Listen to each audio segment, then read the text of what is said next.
Welcome to the Modern Classrooms Project podcast. Each week, we bring you discussions with educators on how they use blended, self-paced, and mastery-based learning to better serve their students.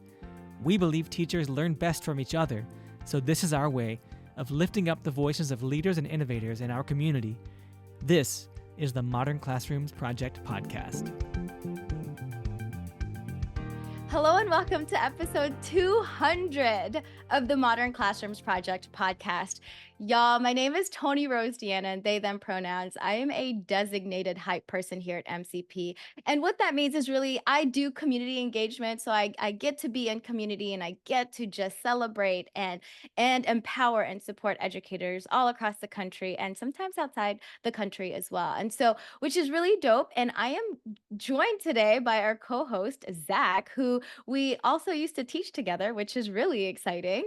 And at DCI, so DC International School. And this is where we actually started implementing the model together as well. So it's kind of like Zach and I have known each other for a while, and it's been really great getting to know each other in this way. And a treat for y'all listeners, we have a live audience with us, which is so exciting. And so they're just kind of here, hyping us up and sharing, celebrations as well as asking questions, and reaffirming the community, really. So honestly, we're doing big things over here. 200th episode, live audience. And as you all know, my favorite question is, before we get started, what is bringing you joy currently? So Zach, let's start with you. And then our live audience, please share in the chat what's bringing you joy lately. And we'll read it out loud as well.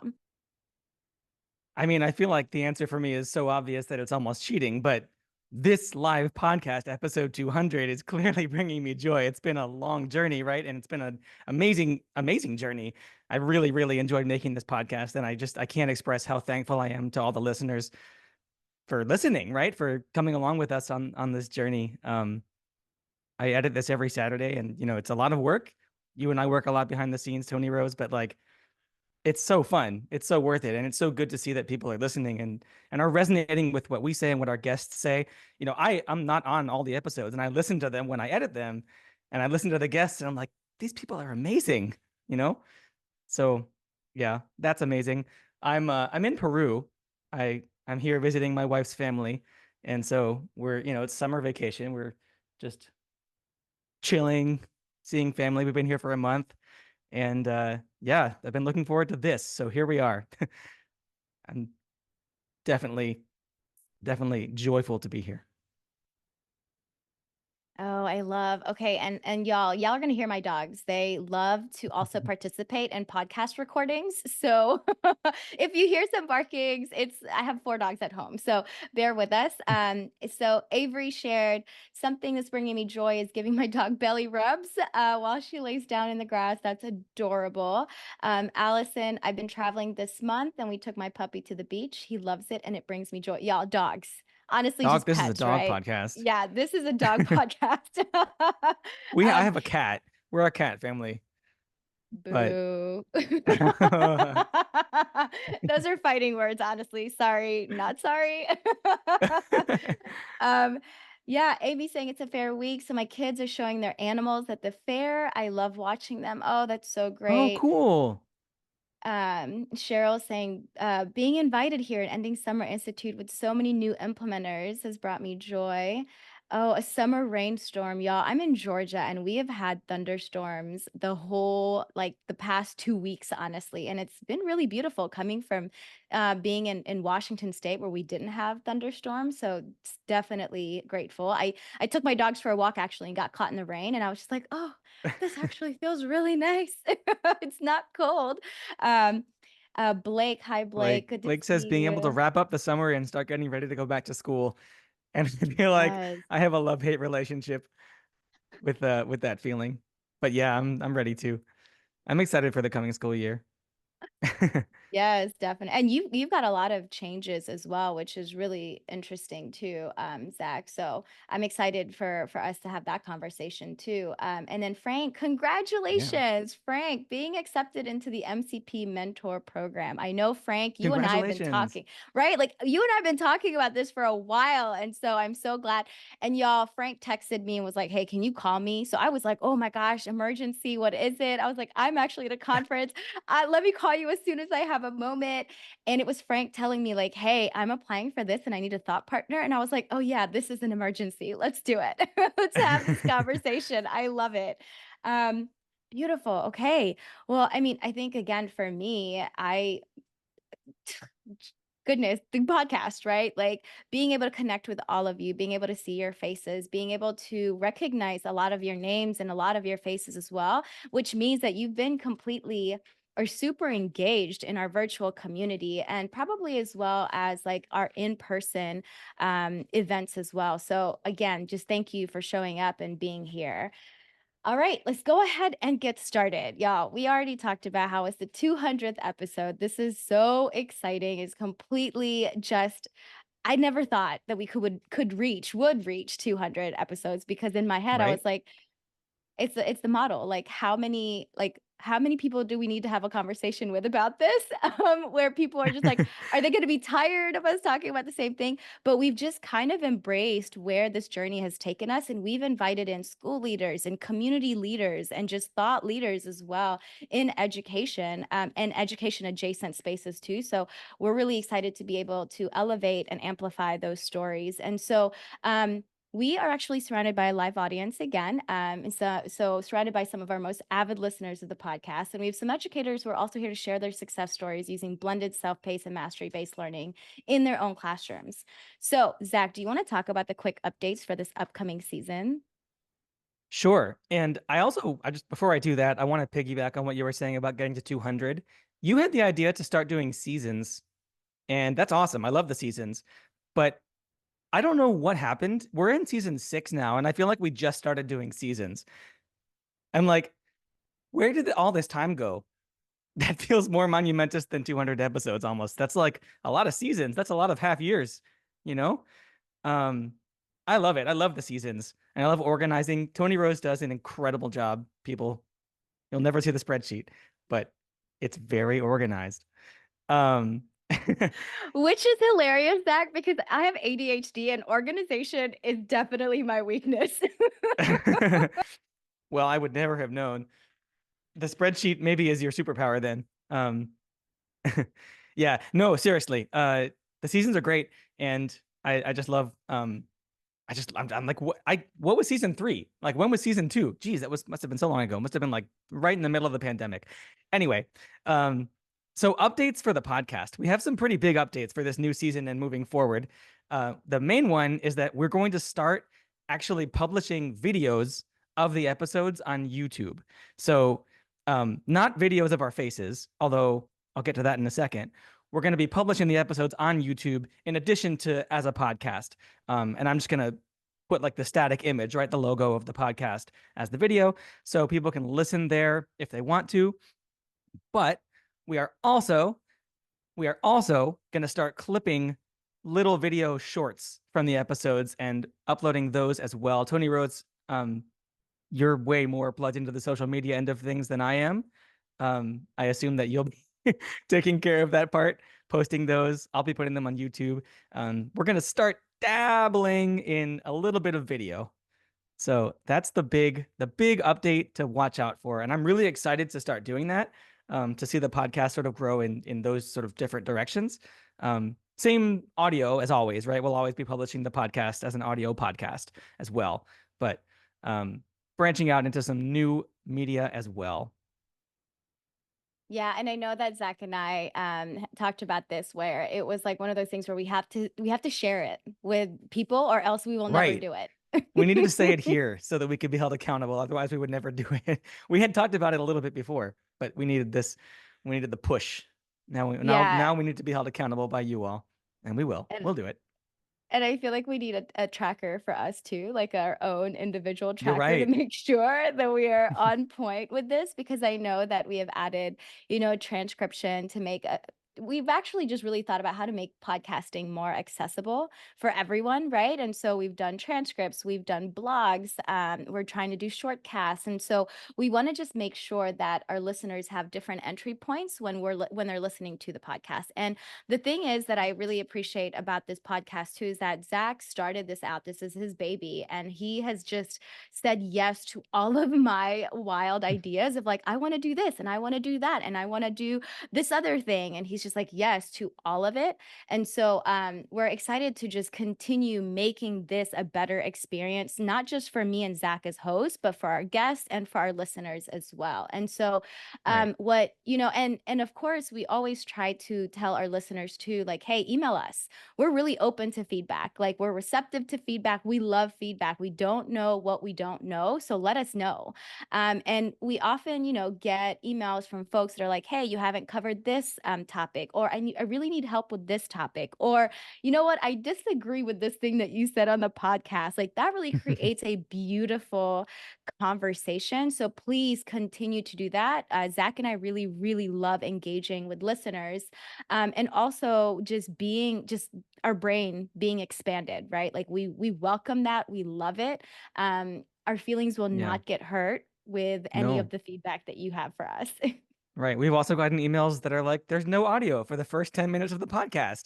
And that means for me that something's on fire. So if that happens, please let me know.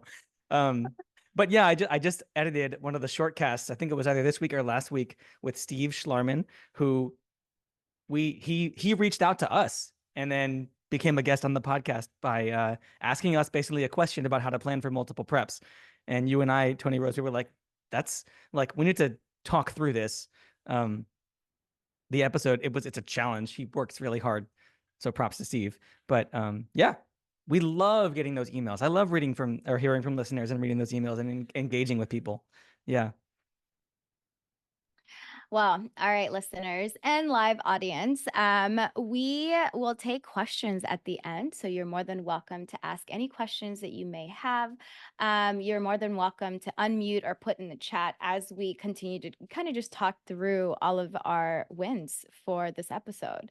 And so yeah, I don't know about y'all, but I absolutely love the Facebook group. I know Zach is not, not what's the word? You're not in the Facebook world, and that's okay. But No, we have, yeah, you're like, okay, fine. I guess I'll like sign on and see. that Which actually is me. yeah, which I absolutely love to because I'm like, dang, I wish I could do the same. I wish I could say the same of like, oh, it's been so long since I've been on Facebook. But our Facebook group grew from like literally like I want to say 100 educators to now we have almost 20,000 educators worldwide.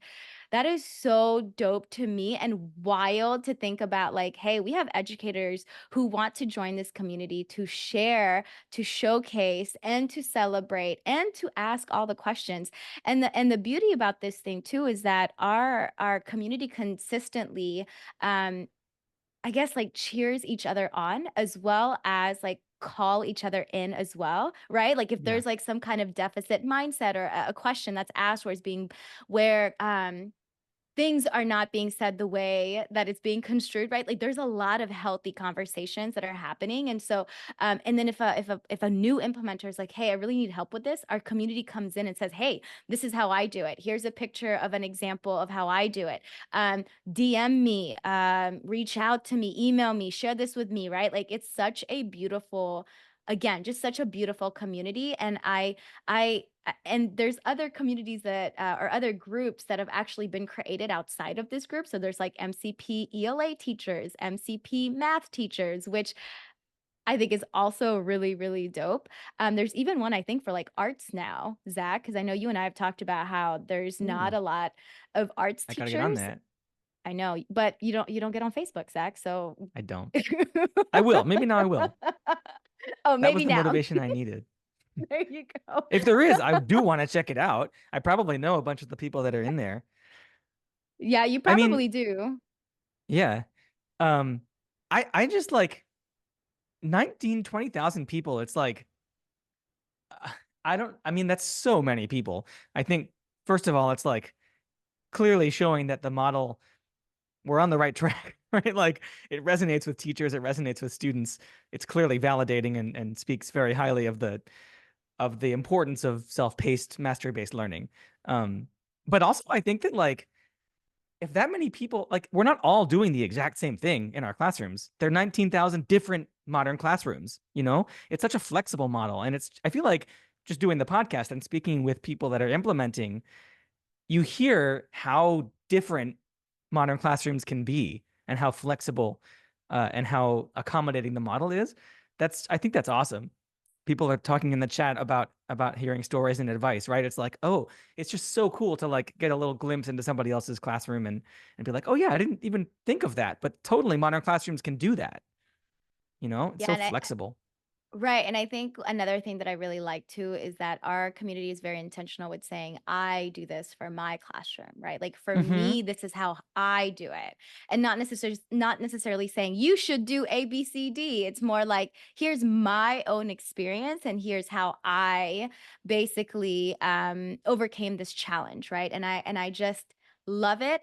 I think another beautiful thing too, Zach, for me anyway, because I know you're not on social media, but in the Facebook group of seeing folks like Cheryl, like you coming in for the very first time and now you're a mentor, like being able to see the ladder of growth, right? Of being like, oh, I found out about MCP. I'm just implementing.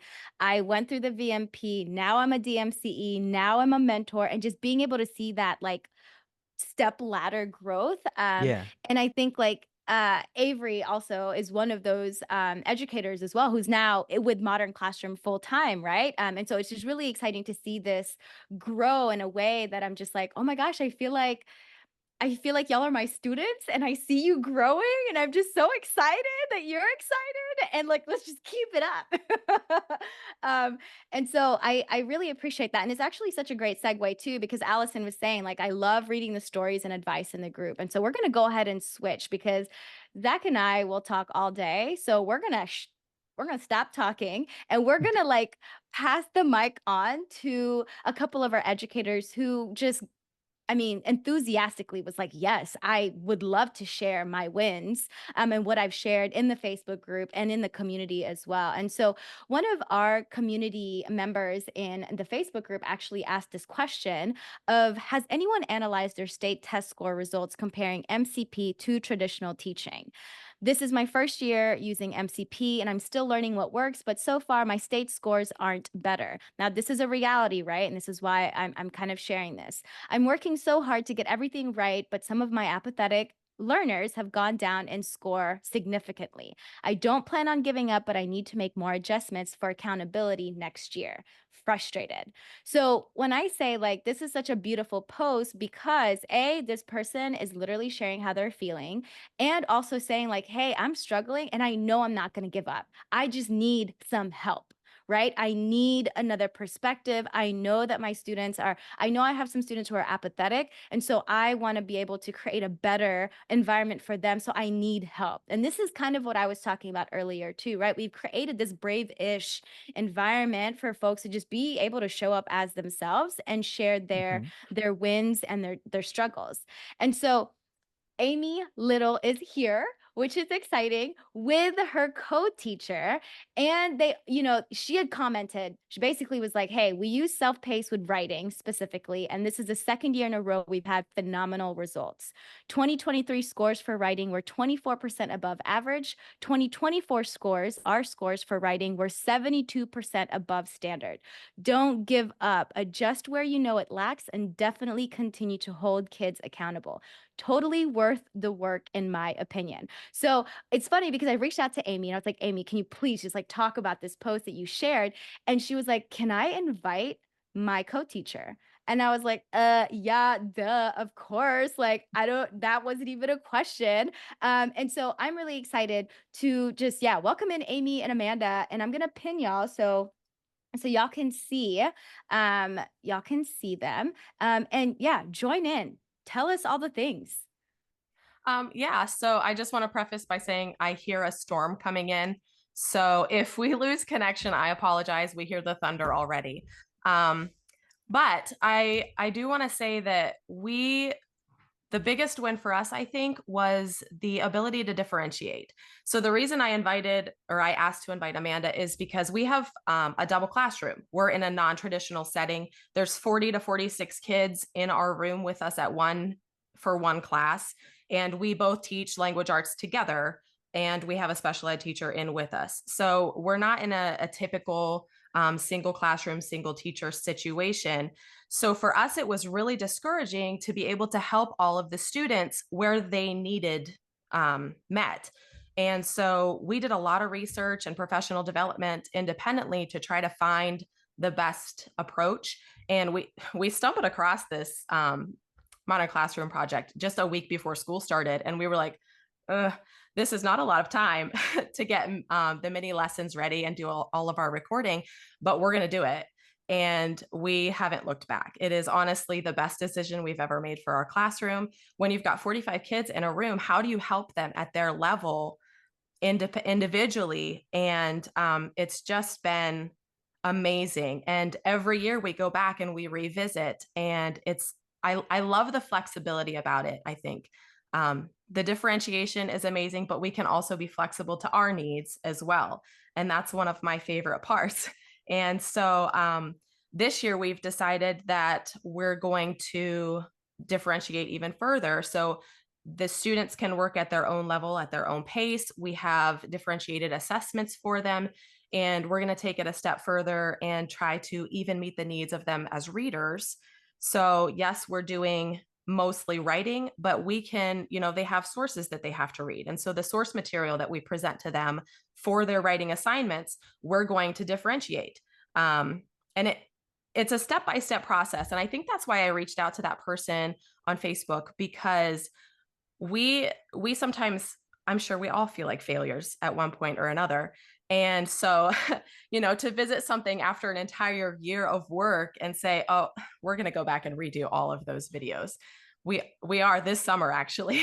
We were like, are we going to go do these again? And we are. But that's part of the job. We take pride in that. And we're really just happy with how we have,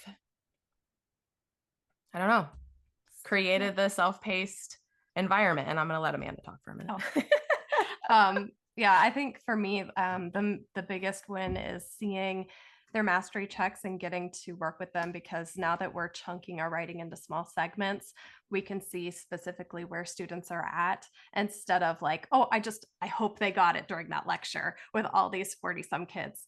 Because with that typical model, we were really struggling and feeling defeated, not only us, but the students. Like, we were just hoping they got it. And then you've got the essay, and then that's kind of it. It feels defeating by that point. So with the small chunking and seeing, okay, this student is struggling on thesis statement, let's work, bring up your notes. They sit with us while we look over those mastery checks, and we will ask them, okay, let's go through your notes and see, did you take good notes? Number one. Number two, did you have all of these parts we talked about? And so they have to physically take ownership of their work and identify it themselves, instead of us just giving them the answers. And I really appreciate the opportunity to sit with those students one-on-one and say, like, oh, like when they finally get the light bulb, like, oh, that's all I had. I got it. Like, I did it. And so it's really exciting to get to experience that with them one-on-one. The little dances that they do. Oh, I did it. Like we teach 7th grade, and Uh-huh. one of the things that we have found is they love stickers. It's so elementary, but it's so simple. So last year we gave them a sticker sheet where they could put all of their, every time they would pass a mastery check, they would get a sticker. And so they could put it on, like, it was almost like an awards page. And so they could watch their stickers accumulate as they pass their mastery checks. And it was like a visual representation of all of the success that they had that year. And I just remember, like, a couple students in particular, they were struggling with certain concepts, and they would bring their mastery check up multiple times. And just the joy when they finally did pass their mastery check was awesome. It was probably one of our favorite parts, was seeing the success on their faces, because it's more than just an essay to pass back. Like, it's a skill they're going to reuse multiple times. And that was one of our favorite parts. Okay, I have a question, or a statement and a question. Statement, honestly, is like, as educators, this was also me being selfish of like, now I finally have time to breathe and I can be out if I want to be out. Like, how amazing is that? That's so cool. And question. So I just wanted to say that like this model is not just for students, it's also for educators to really Yeah. honestly find that like work-life balance, right? I know it's like one of those things where we say all the time, work-life balance, work-life balance. It's like we don't actually know what that means as educators. And so when I implemented this model as well in 6th grade ELA, I was like, oh, wait a minute, they don't need me. I'm actually saving my voice, I'm saving my energy, and I'm so much more intentional with how I am navigating this time that we have together. And so I'm curious too, whose idea was it? Were both of y'all already it seems like your relationship is pretty close, right? Because Amy, you were just like, oh, I'm not even going to ask Amanda. I'm just going to invite her. Whose idea was it to start implementing or start going through Modern Classroom and learning more about it? Amanda found it. She found it and she presented it. She was like, I wonder what this is about, and started to watch the modules. And we realized how it's a lot of front loading and a lot of work up front. So we were like, I guess maybe we better check with our administrators, because we weren't 100% sure on how, effective it was going to be. And they were all on board. Honestly, they were like, try it. What's the worst that could happen? You fail, you try again. So we had a lot of support in that in that aspect. So we really appreciated that. So Amanda found it, and it was like the week before school started. We were like, okay, we got to have a plan. How are we going to present the information? What order are we going to go into? And so the next year when we were revisiting, there were moments where we were like, that didn't work. And so even in the moment, sometimes, with the mastery checks, or we'll find errors and, just, the normal things. But we did see ourselves interacting with individual students more. And I think that was an amazing part of the flexibility of Modern Classroom, is that when there's 46 kids, it's very hard to have individual conversations, even in a general class. In the 20 to 25 students, it's hard to have individual relationships with those kids. So one of the things that we implemented was one-on-one conversations, and we have a log so that we make sure that we can, contact and check in with each student, if not once a week, every other week. And we can just document like, okay, this is where you were. So when our admin checked on us later, we were able to tell him where every student was academically. And that was, I don't think we realized it until that moment, like when he checked in with us and was like, hey, how's it going? And we were like, actually, it's really good. It's going really well. And so that was just, it's just, we've been on board ever since. I have nothing negative to say. Oh, I love that. Because I mean, even with any kind of model, right? Like Yeah. you could plan and plan and plan and plan, and it still won't go the way that you plan. So, y'all, thank you for being here and sharing your wins and being Yeah. together as a team. I'm always saying, like, folks, find your teacher bestie and do this model with Yes. them, because it makes it that much more fun and that much more engaging. And you have a thought partner, you have someone to be like, actually, that's not going to work. And then you also have someone who can laugh with you when things don't work. So, Yeah. thank you. Thank you for being here. Absolutely. Okay, so now, Zach, we're ready for our next one. Yeah. Yeah. Our next response is from Colleen. And Colleen, I want you to say your last name so I don't screw it up. Hi, everybody. It's Colleen Burkett. Burkett. Okay, Yeah. that's what I was going to say. But I was like, maybe it's Burkett. I don't know. Colleen That's the Burkett. one everybody wants to say. I should have taken my husband's last name. It would have been easier. All right. Let me read your comment and then you can go ahead and tell us about it, okay? Sure. Colleen, you put a lot of like numbers and figures in this one, so pardon me if I mess it up a little bit, but I'm doing my best. Okay, you're in New York State. You teach chemistry. Let me preface this with that I only had 2 years of teaching before COVID hit, and tests were suspended for 2 years. First 2 years, I had 20% of my students score 85% or above. Less than 10% failed, and that's scoring less than 65%. Last year, after my second full year of MCP implementation, 45% of my students scored above 85%, still less than a 10% failure rate. I was quite happy with that. Colleen, tell us about it. Hi, everybody. I'm also going to apologize. I also have a major storm rolling through. So if you can't hear me, just, try and flag it down or whatever. So yeah, I teach in a very small rural district. I'm the only chemistry teacher and soon to be this year also only physics teacher. So this Wow. will be a fun year.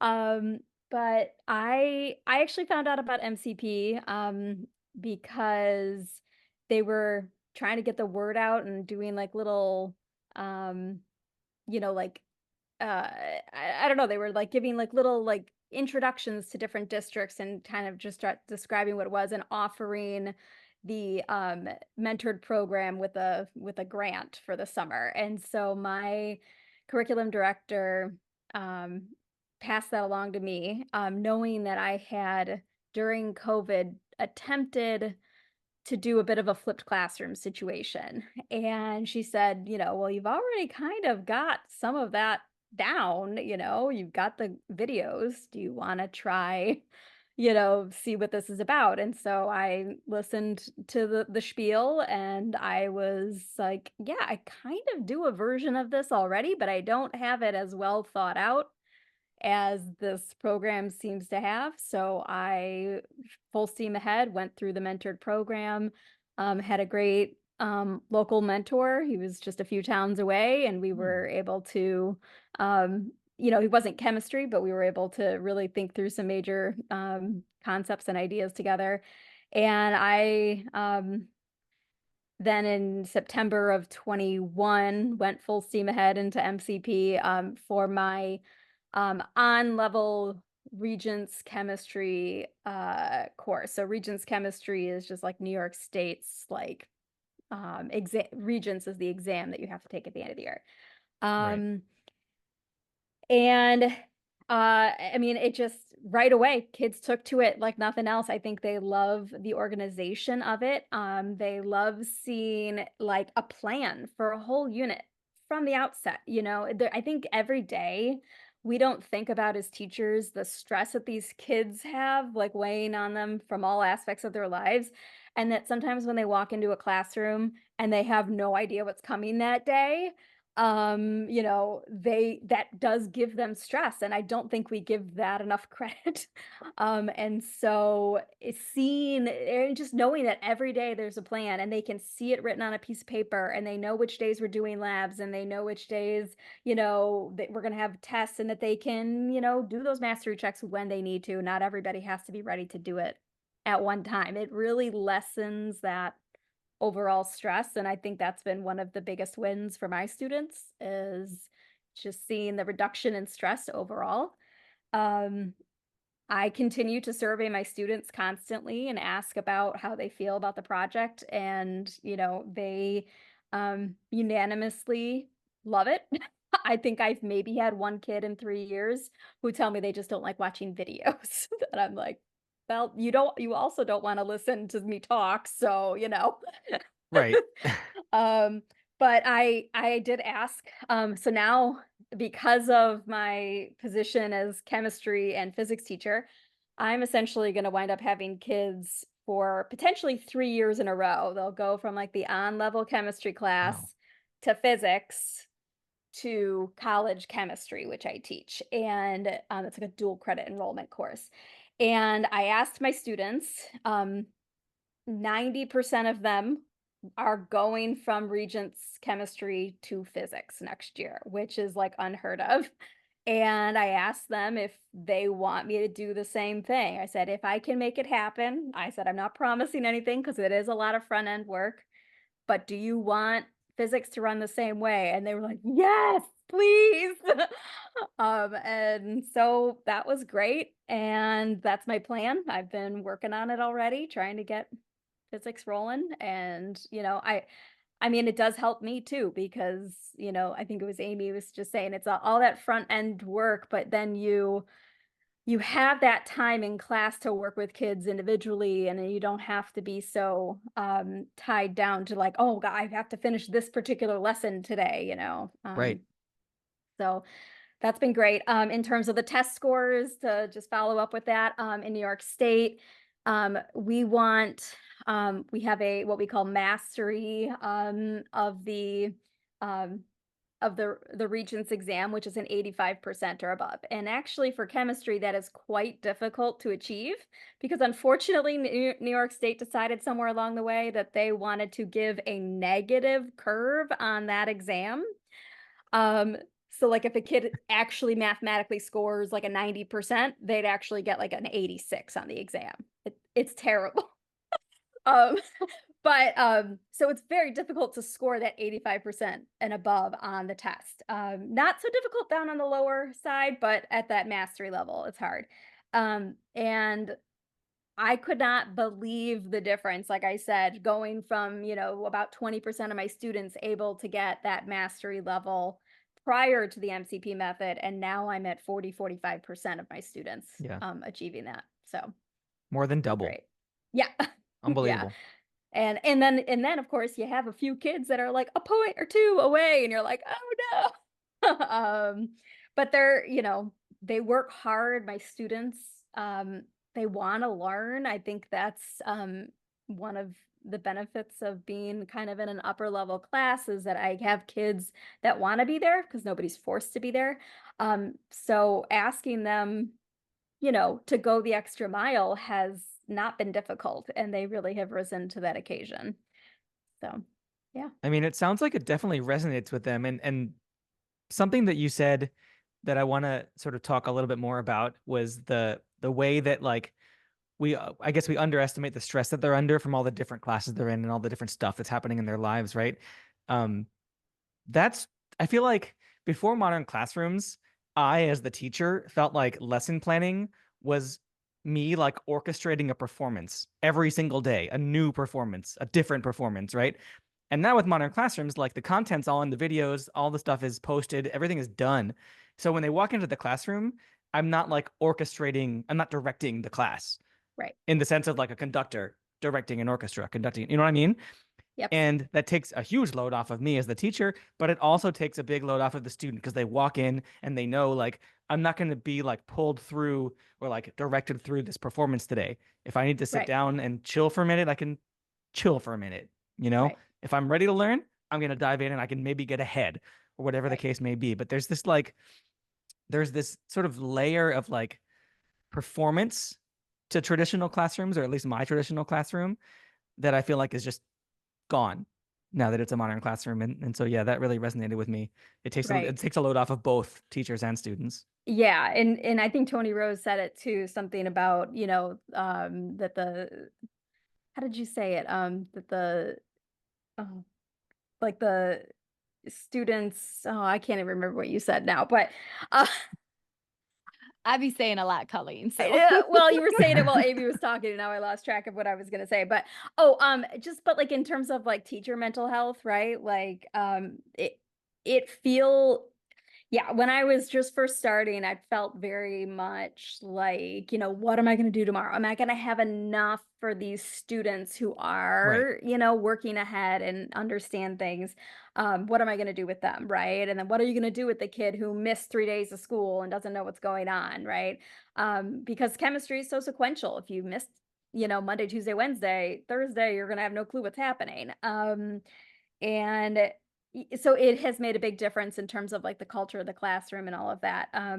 And in, some of the wins, the personal wins that I've had is, first of all, I've gotten two of my colleagues and a student teacher of mine to both adopt this method.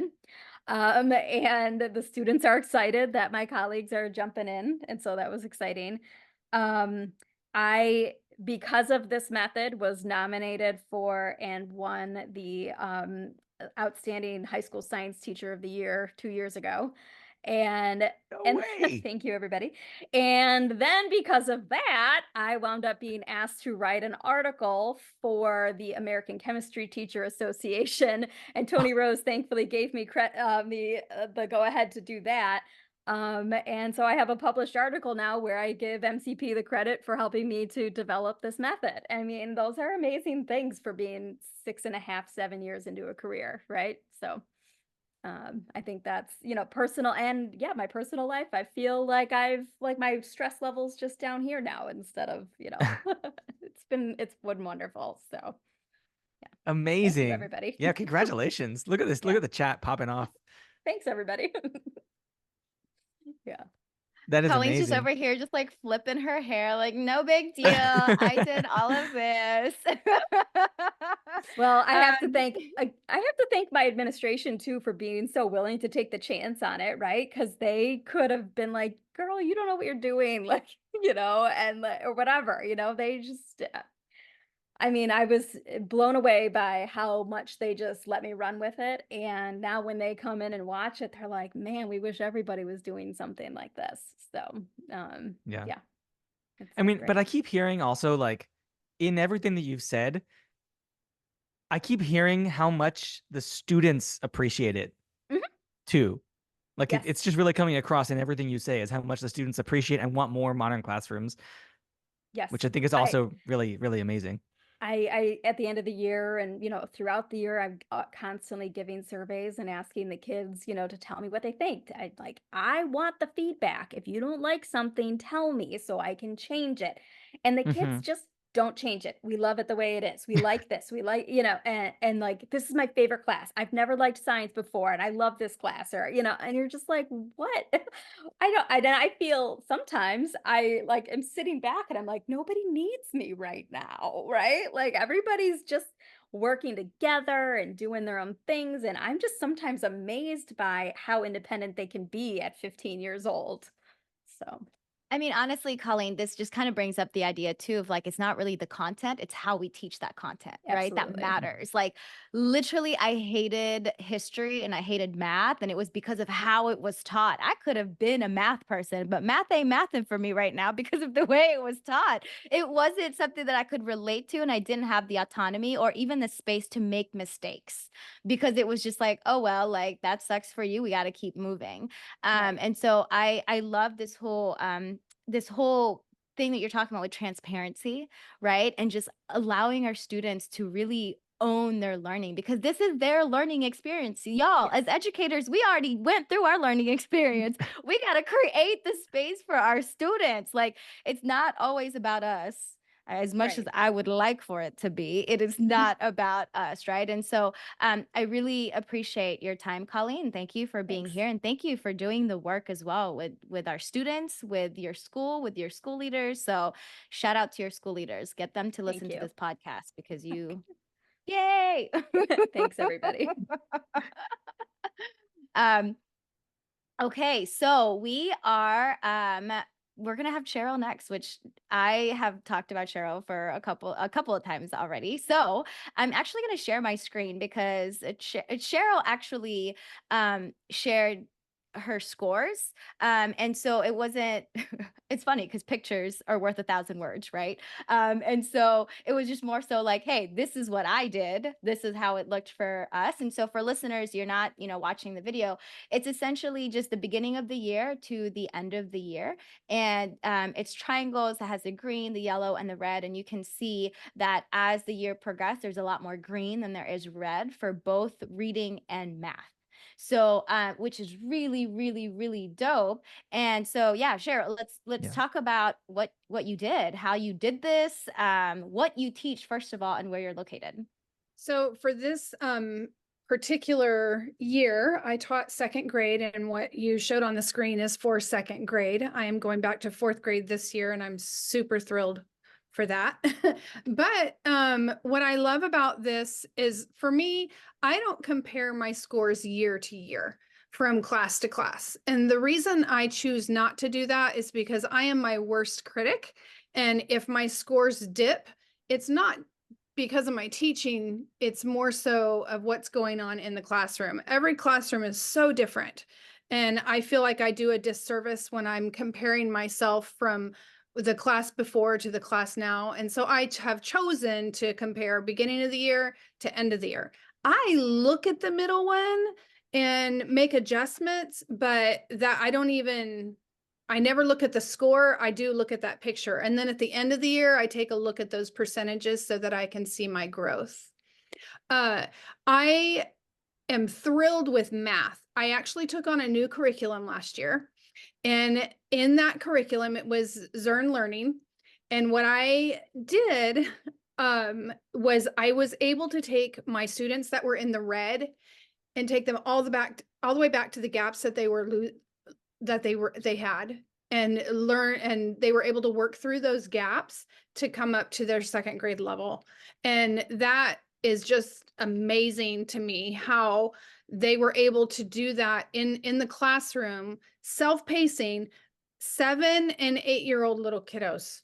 Like, they can do that. And a lot of that is like the shout outs that you give, they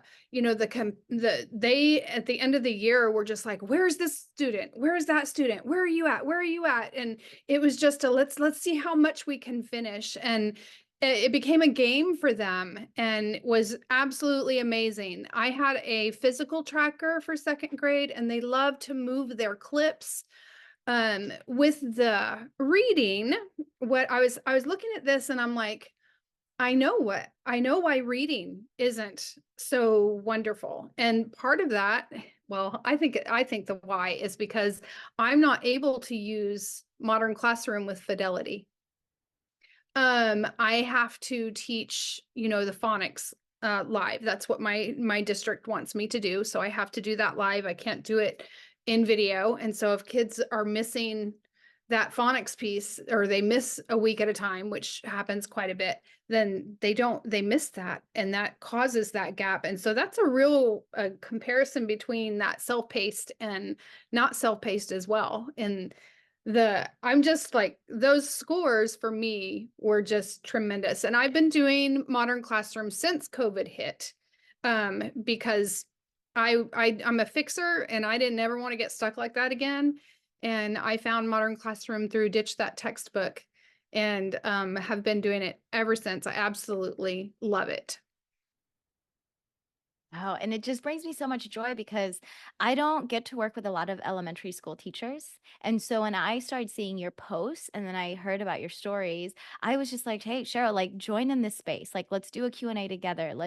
I want to be able to lean in on your expertise and your stories as well, because you know what's happening in the second grade, right? Like, and now you're going to be in fourth grade. And so that is when I saw that photo and I saw like majority of the math scores were green. I Yep. was like, Yeah. in second grade. Yeah, and I can tell you why those 3 students that were in the red are not in the green. And it is not because of not learning. And so, like, I can tell you exactly why. And I can tell you that because I meet my students every single day. Those small groups they want you to meet in a traditional classroom setting, I was never able to do it. And with Modern Classroom, I do it every single day. And I love, one of the earlier ones had talked about being able to meet with your students every single day and the success that you feel. And even when mentees are talking about, going through Modern Classroom and meeting with their students, and it's just a tremendous difference in the day to day as a teacher. And we're getting a new admin this year, and I have sent as much of the research I can to him, so he doesn't tell me to change my classroom model. So I don't think he will, but anyway, because I'm just like, please don't tell me to change it, because then we're gonna have problems.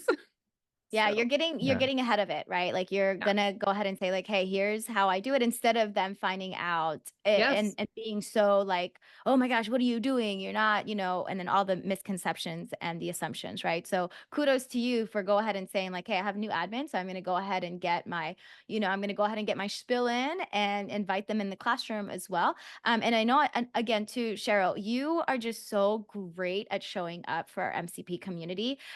We were in Oklahoma and we did an in-person event, and Cheryl drove like an hour to come hang out with us, which I was like, yes, we got to see each other in person. I love it. And so, yeah, thank you for continuing to show up. And also just like, again, super interesting from an elementary school perspective of like, you know what, we're supposed to have small groups and I couldn't do it because, I'm a middle school teacher, and we have high school we have high school educators as well. What small groups are not our jam. Like for some reason, when kids go to middle school and high school, like small groups are just not a thing anymore, right?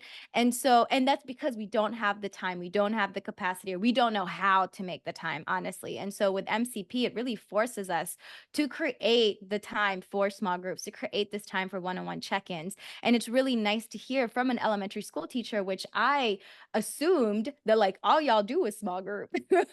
And now you're like, no, I had a hard time doing it. And so with Modern Classroom, I was able to do it. So again, thank you for your stories. Thank you for always just cheering people on, and just your love and the way that you nurture our community in the Facebook group and in person as well. It's just always so beautiful. So I really appreciate your presence, Cheryl. We're really, really, really appreciative of just you being in this space. So thank you. Okay, so we have our next one. Kendall, are you here? All right, there you are. Okay, Zach, you want to go ahead and read Kendall's? And y'all, Kendall, this was before Kendall joined our team, meaning MCP. So I also just want to say that, like, when we say that a lot of us who work at MCP are former educators who implemented the model, like, that it is true. And it is so funny to have Kendall join in as full time. And so, yeah, go ahead, Zach. All right, Kendall, I'm going to read your comment and then you can hop on. Just wanted to share a small win. From quarter 1 to quarter 2, 76% of my students maintained their B or A average or improved at least 1 letter grade, with some even improving 2 whole letter grades. There's no doubt in my mind that the modern classroom has everything to do with the growth. Yeah, that's correct. That was a couple years ago. But I posted that when I was teaching 6th grade and 7th grade math. And 6th grade period is a transition phase for a lot of students, and they just were not quite sure what middle school was about alone. So when they walked in on open house night and the first thing they said to me was, "I don't like math," I was like, "Very nice to meet you, like, welcome, thank you." But the data is the data, and I know I need to take the data into account.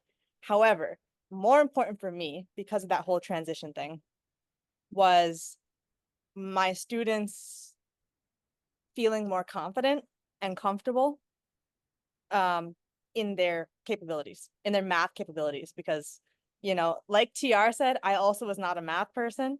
I hated math in school. I was like, I'll do anything to not do math. Once I started teaching it, then I was like, okay, so that's how you do that. That's why that works. And then, of course, to becoming a math teacher and then to becoming a math manager at MCP now, it was a whole process.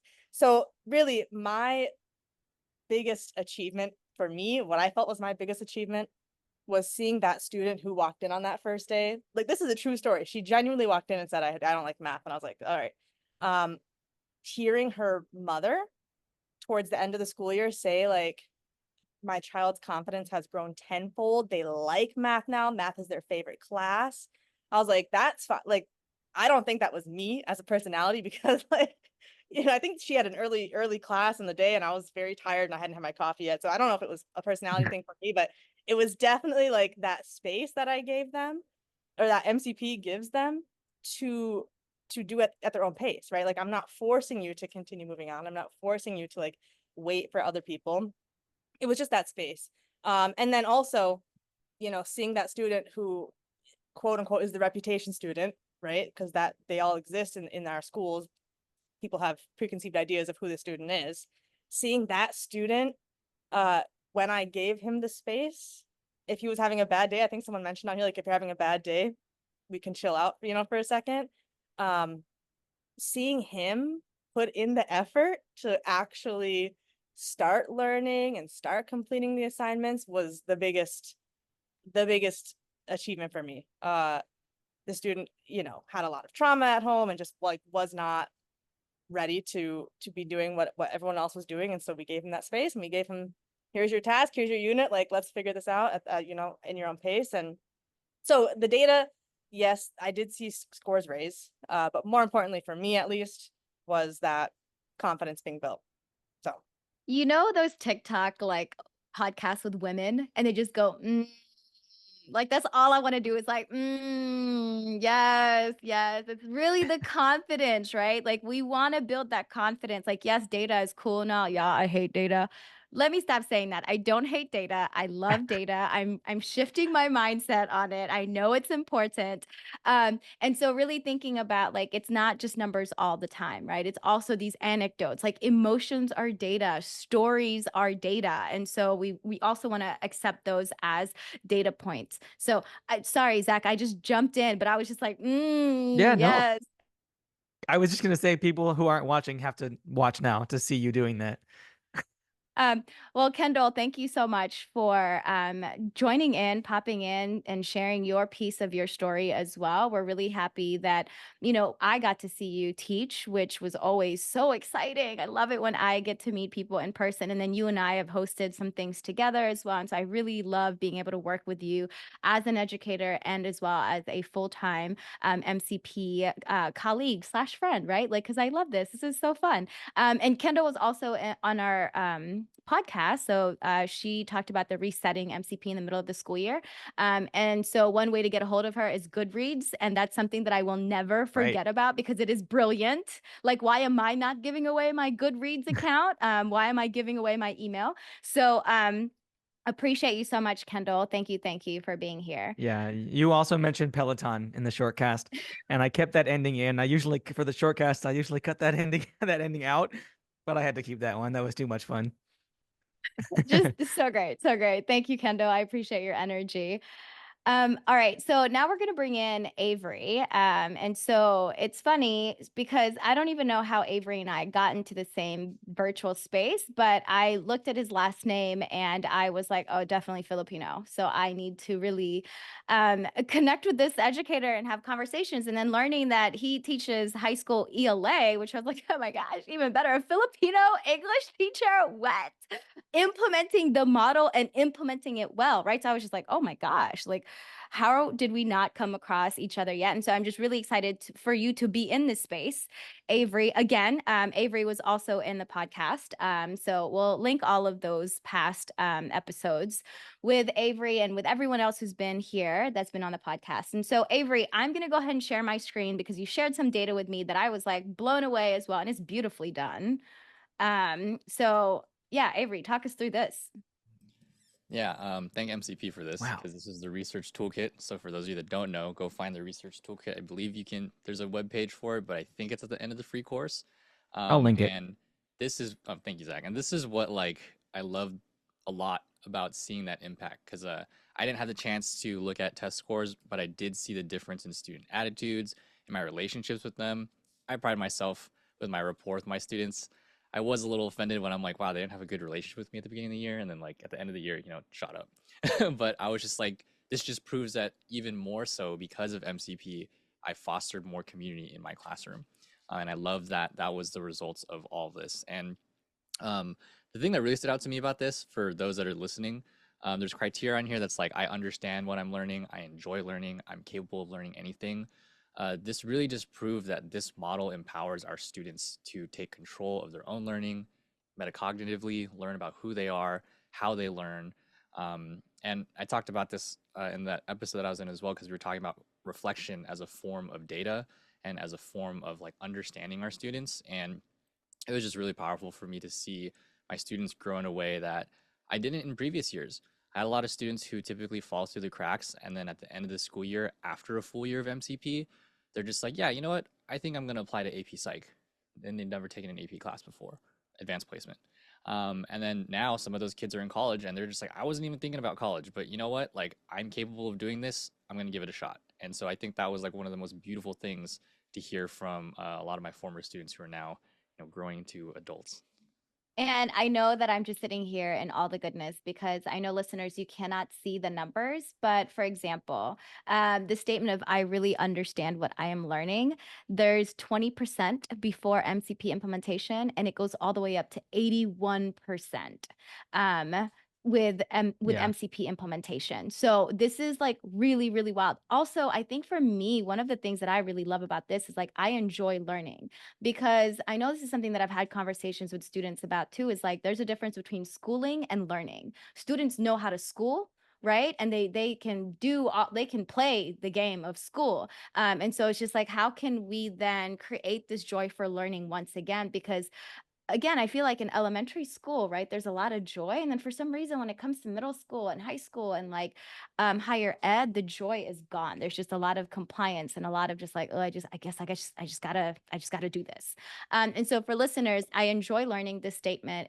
It went from 21% before implementation to 60% with full MCP implementation. So there's like a couple of statements on here too. And we'll put this in the show notes so that you can also take a look at it after you're listening, because I know we have a couple of listeners who take us during your drive as you drive to school. So we'll definitely put this in the show notes, and you can look at it after you drive. Okay, so no, and there's also the research toolkit that we will include in the show notes. So thank you so much, Avery, for sharing this, and just kind of again focusing on the fact that like student attitudes, that is data, right? Like it doesn't have to be Yeah. always test scores or whatever scores that we're looking at. So I love this whole focus of confidence, really enjoying learning again, and again just like making learning that much more fun. Like that is what we want, right? Yeah. And Avery, Ooh. you mentioned this, you called this one out, but I have a good personal relationship with my teacher. It went up from, I can't remember now, but it went up from 20 something percent to 60 something percent. I mean, that's such a change, right? That's such a big change that it has to be meaningful, right? That's not like a fluke of the data.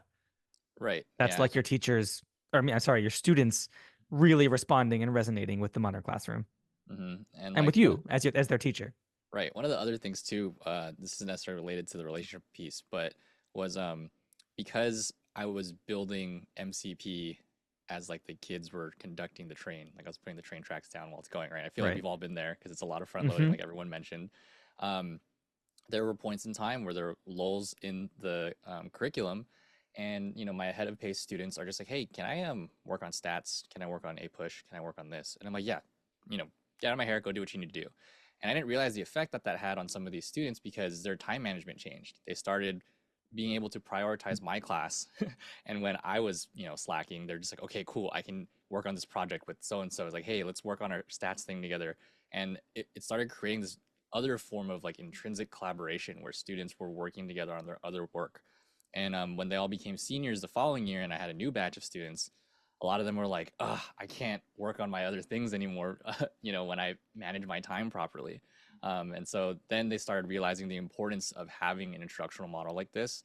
And they started telling like to this day, I have some older students that are still at the school, and there are kids that are just like, why can't you do the class like Mr. B? And I'm like, whoa, I'm not trying to start drama at the school, but like a lot of kids are missing MCP because no one else really picked it up. But yeah, it's just really powerful to see that students started learning those other soft or hard skills that are almost unintentional. Like I wasn't teaching any lessons about time management or organizational skills. It just kind of came along because the structure was so clear for them. Right. Yeah, I mean, I think that that also goes back a little bit to what we were talking about before. I was talking about this before, where the classroom feels like you're sort of orchestrating a performance. It's very performative, right? When you take away that layer, the structure becomes so much more simple, right? And if they don't know what to do, they just ask you. It's not like they're doing something wrong, right? They don't have to sit compliantly. They don't have to like play that part. Um, they just come in and they do the thing. And once they learn what thing to do, it's pretty much the same every time with new content, new work, new projects, right? Um, yeah. Yeah. Yeah. I think another beautiful thing too is that for this upcoming season, y'all, we're trying to get more student voices in as well, because we know how important it is for students to talk about this model. So it's not just coming from adults, but coming from our main audience, right? And so Avery actually hosted a podcast with his former students who are now in college that we are going to air next for this upcoming season. So yay, how exciting. I love hearing from students because they keep it real. Yo, they're so real. They really do. You Well, remember that Avery, episode with Tyler Waugh? I'm gonna link that. Students keeping it yes, real. yes, and those are my students. Those are my they were in 8th grade. I taught them in 6th grade, and so they went through the model when they were in 6th grade, and they had a lot to say. So that was a lot of fun actually to have them there. Yeah. Well, Avery, thank you for being here and sharing your wins and your stories as well. And just continuing to spread the news about MCP. So I appreciate you so much. We have 2 recordings actually from Meg and from Emily Dia, which I don't know if our community has ever gotten emails from or have ever met in person, but both are actually educators, former educators as well. And so I'm going to just play Meg's video and let me know if you don't hear it. Hi there, I'm Meg McGregor. I'm the VP of Programs at the Modern Classrooms Project. And before that, I was a high school physics, computer science, and engineering teacher. When I first started using the Modern Classrooms model, I was teaching engineering to high school seniors. And in my class, I was really struggling teaching a really complex AutoCAD software to students with a variety of experiences using complex industry level software programs. Some students played with Photoshop at home.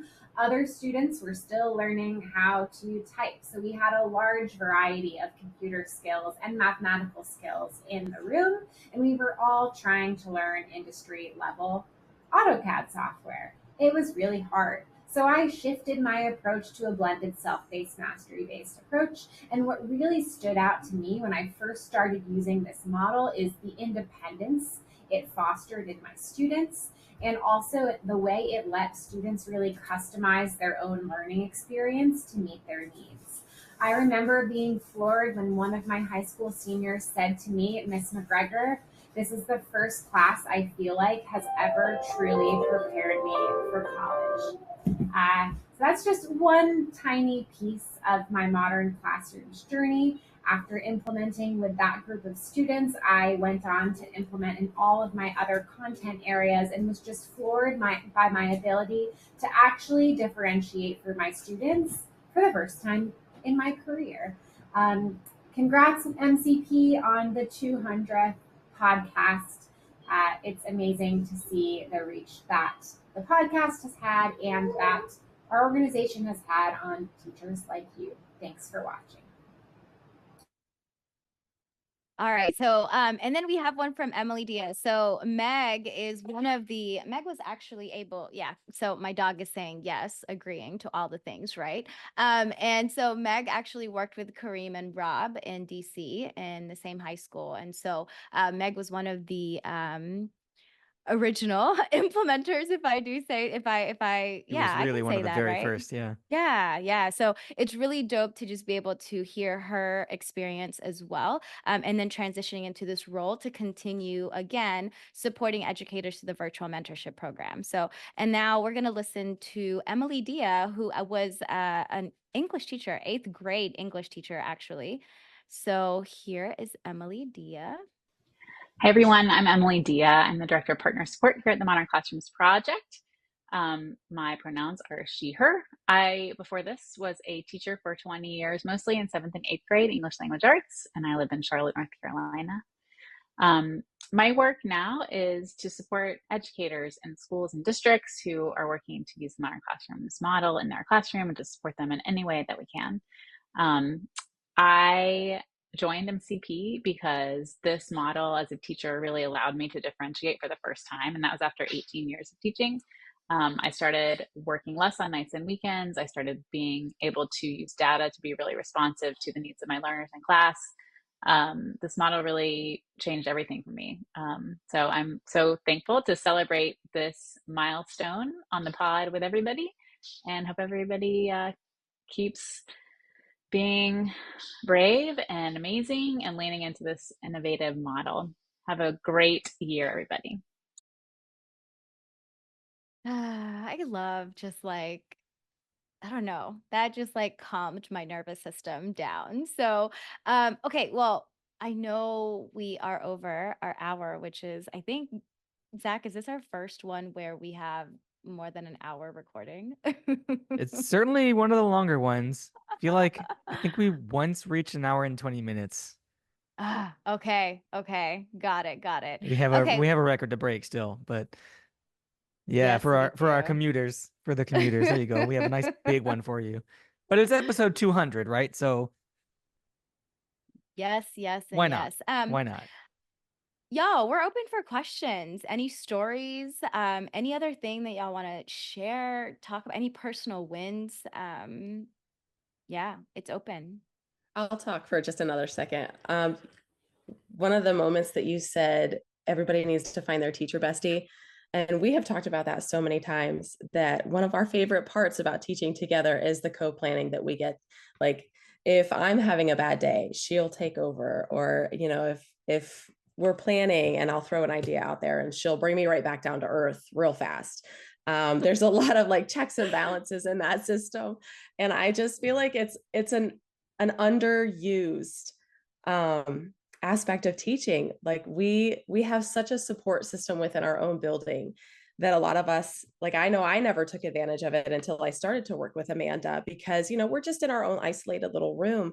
And I just feel like when you said that everybody needs to find their teacher bestie, I cannot emphasize that enough. It's just an amazing experience when you get to bounce ideas. And it's one of my favorite parts about the Facebook family that everybody has found with MCP. I love seeing the ideas that people bring to the table and their wins and successes, and even sometimes like the things that are working for them, we'll find it and like tag each other or screenshot it and be like, hey, you know, we should try this. Or you know, sharing our own website because we have new people who haven't jumped into MCP, and we're like, here's what we have.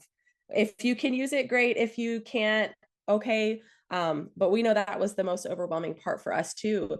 And so just being able to share with people, I feel like is one of the most rewarding parts of all of MCP.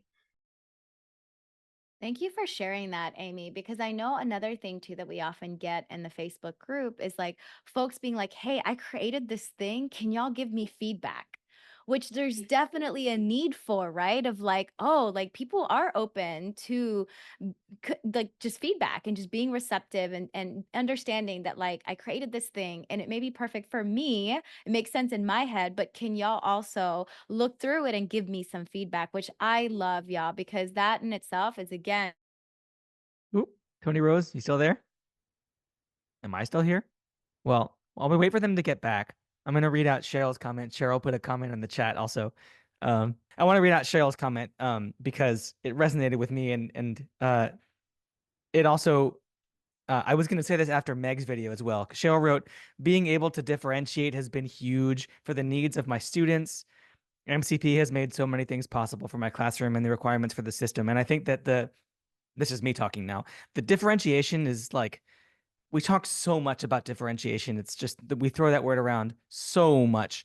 And we still struggle. We still struggle with the like vast gaps and the wide variety of learning levels in our classrooms. And yeah, having a model where we can accommodate all the different students and not like provide one differentiated assignment, but really and truly like cater to kids of different levels. It's just so huge. I think it's one of the things that I don't know, we do talk about it a lot, but I feel like we got to talk about it more, right? Like this model allows us to do that in a way that is real, that is not a buzzword, you know, authentically differentiate. So yeah, thank you, Cheryl, for raising that up in the chat. Toni Oh, Rose, you Zach, back? but I'm back. And I was just going to say, you know, in education, we love a good buzzword. We do So love a good buzzword. we also love acronyms. We love all the things in education. And so I know that when Modern Classroom came to my life, because they were just like, oh, yeah, like, do you want to implement this model? It really just changed everything that I thought I knew, which was wild. And the whole sense, I think, when Colleen was saying, like, I just stand back and I'm like, wow, they don't need me. Right. Like that is such a beautiful feeling. And I think sometimes as educators, we like to feel needed. And that's where like learned helplessness comes in. And I am frozen again. Am I frozen again? Okay, great. Okay, I'm going to get off my soapbox and let y'all talk because clearly there's also a storm coming here. Avery, you wrote your comment in the chat. Do you want to read it out? or ask Sure. that question out loud? Yeah. Well, I guess like firstly comment because it just ties to what you're talking about, Zach. Yeah, I Sure. definitely felt like after implementing MCP, it was like the first time I was meeting the needs of an IEP and case managers. Well, I mean, I was already cool with them at first, but after MCP, they're like, "Whoa, this is really clear." And every IEP meeting we had, like I was probably one of the few teachers that did always show up, but then now I could be like, "This is exactly where your student is at." And one of my families, especially, their son, he's autistic, and when they came to back to school night, they were just like, I really appreciate that there's no more mom, I left it in my locker. It's like, no, you're home with us and I can learn with him along the way. And I did not realize that this was having that kind of impact on our families, Mm. which was really incredible. Um, and so the question that I was asking everybody, what kind of supports do you think an MCP teacher needs or wants the most? Whether, they're doing this solo, they're with their teacher bestie, or they're seeking to foster an MCP community and get something started. What do you think teachers need or want the most? And thank you, Colleen, for sharing first with like someone who's in their content area, so you have ideas to bounce off of. But anybody, feel free to answer. What do you think teachers need the most when, trying to get MCP going? Yeah, I would love to hear from people about that. I mean, I definitely, it's funny because when I was mentoring a lot, I um I don't mean to like throw any shade at modern classrooms, but I got a lot of mentees who weren't music teachers because the arts tend to generally get lumped together, right? And I don't teach art, right? I don't teach ceramics or theater or anything like that. And so uh I really had to work hard to like be understanding of these teachers who were putting things in front of me that I didn't understand as a teacher, right? And I agree because when I did work with music teachers, I agree with Colleen, I should say, someone in their content area, right? Like someone who understands the content and that stops being part of the discussion, right? We can really just talk about the teaching layer of things, the MCP aspect of things or the teaching. Yeah. Colleen, you raised your hand. Go ahead.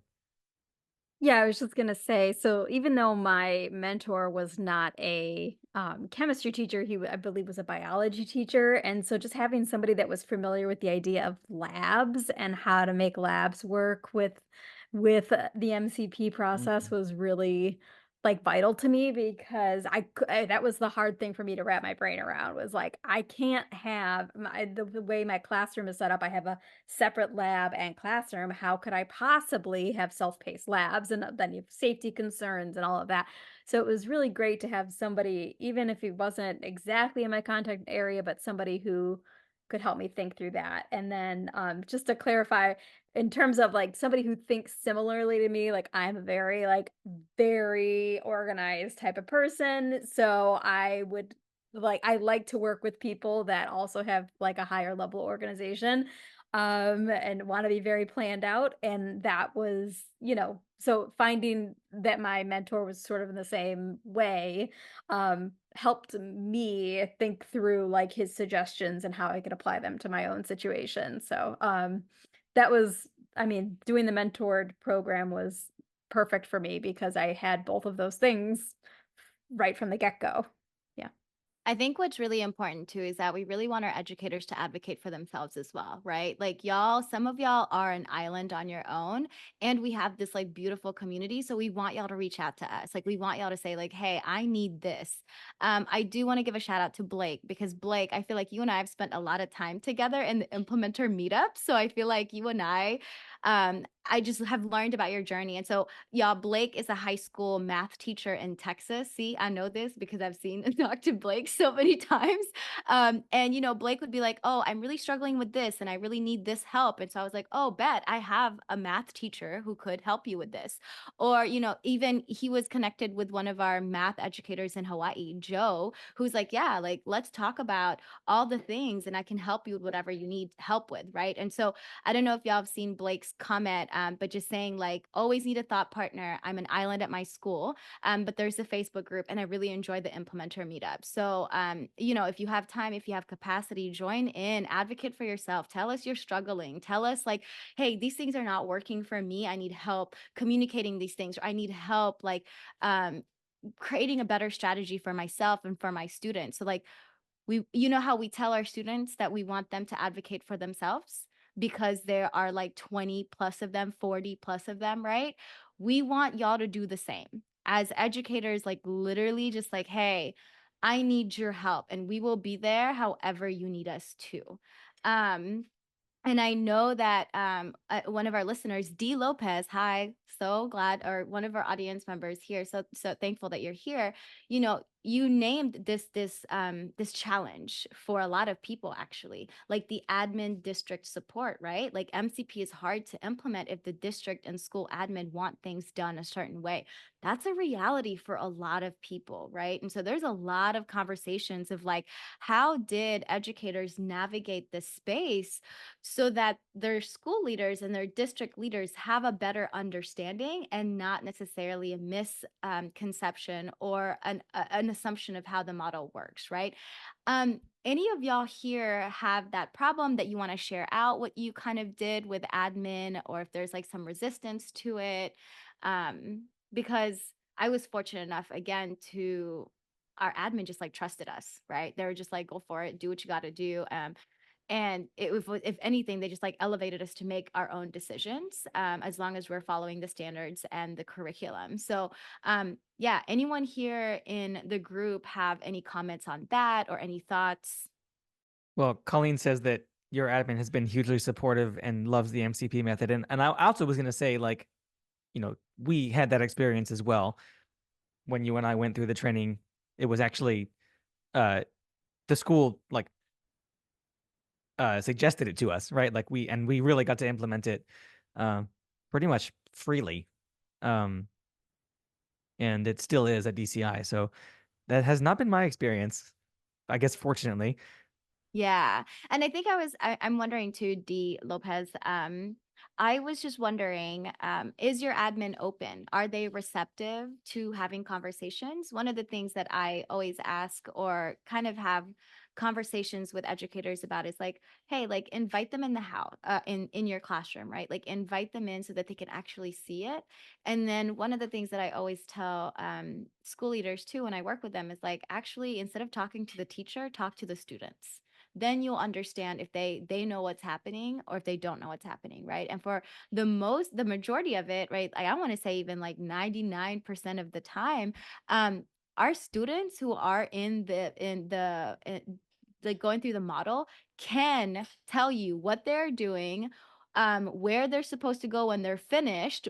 If they were absent, what are they supposed to do? What standards? What does mastery check look like? Like, or say like, oh, what are you learning today? Like our students are able to articulate exactly what it is that they are doing when the model is implemented effectively and efficiently, right? And so I think, again, I would say invite them in your classroom, as well as like say see if they're receptive. We also have a leadership collaborative. We have an MCP staff here who's a former principal who implemented the model at his virtual school, and so he's able to work with leaders who may have a lot of questions. So if they want to talk to another school leader, right, we have those as well. So thank you for reaching out, and I'm probably gonna connect you as well, just so that you can continue having thought partners and strategies on how to get admin to support you in a way that you need to be supported. So Amy, yeah, go ahead.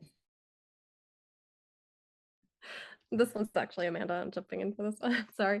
No, I was just gonna say we did have a very supportive admin, but I will say when we started off, parents were resistant because they didn't really understand how the model worked and what was going to be happening, because I think there's this assumption when you say self-paced learning, like, well, then what's the teacher doing? Are you just sitting there? And so they kind of have this mentality of like, who's teaching my kid, a video or you?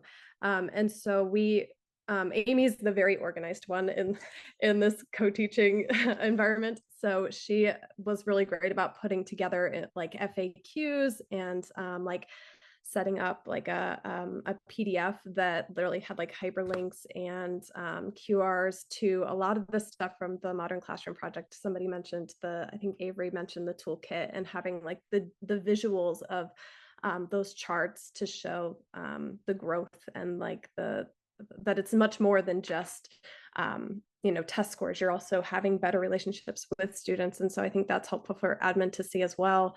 And then also using the Facebook resource, like if you can't get started with it right away, so you don't have anything built up to show your admin maybe even reaching out to the teachers on there and seeing if they can give you some sample lessons or like links to their own websites that the admin can check out to see this is how it really works. It's not just here, watch a video and then do the work yourself. It's so much more collaboration, and it frees you up as the teacher to be one-on-one with the students, which is really, I think, so important and powerful for their learning process. Oh, I love that so much, Amanda. Thank you. Thank you so much for sharing that.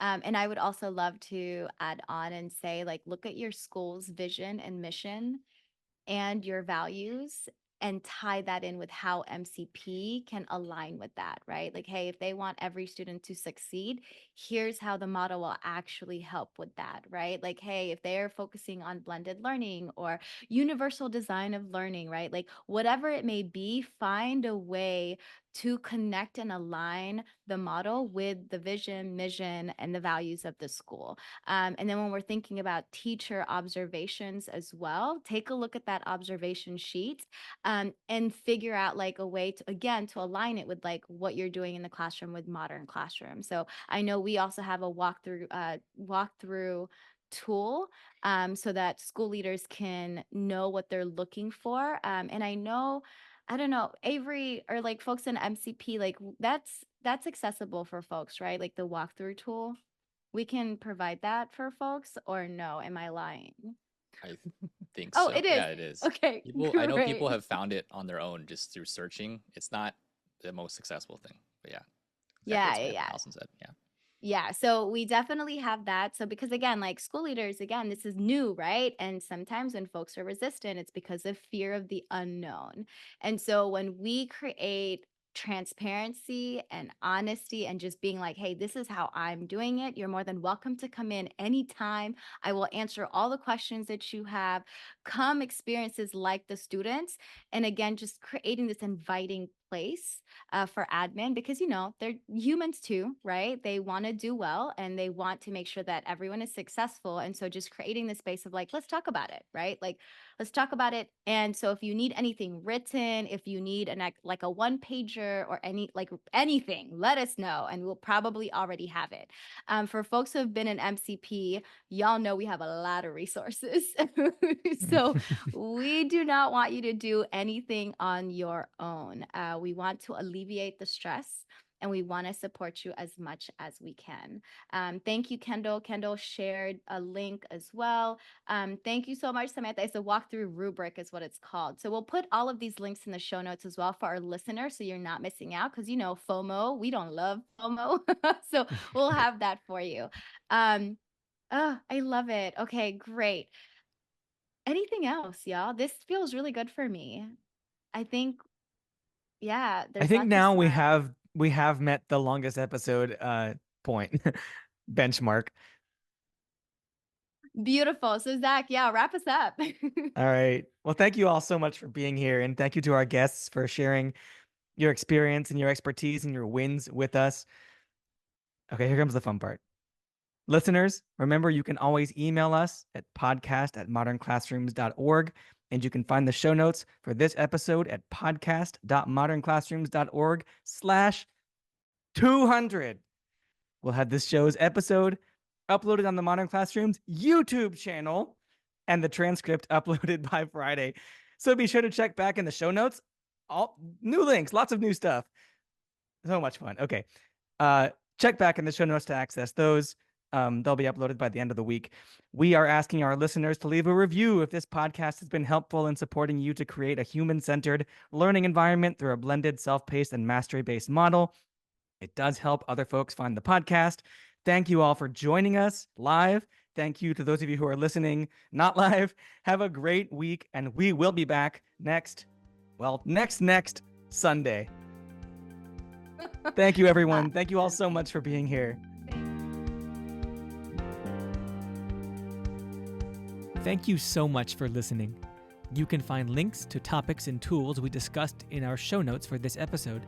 And remember, you can learn more about our work at www.modernclassrooms.org, and you can learn the essentials of our model through our free course at learn.modernclassrooms.org. You can follow us on Twitter, Facebook, and Instagram at ModernClassProj, that's Proj. We are so appreciative of all you do for students in schools.